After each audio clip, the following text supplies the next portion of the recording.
Love or career? Love or career. I think kasi part of being a man is career din kasi na magkaroon siya ng established family. Well, at least for me.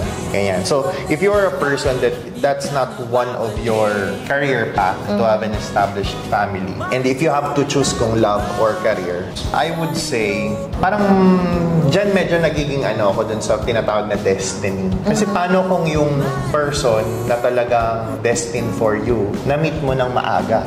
Tapos, yung career mo, either hindi pa nag-uumpisa or nasa peak ka na ng career mo, ganyan. Diba? Kailangan mo lang talagang maging wise on how to manage it.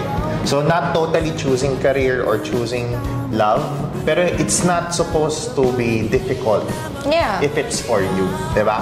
So, when time comes that you have to choose between love or career, kailangan mo lang dyan na unawain is, how would you manage both?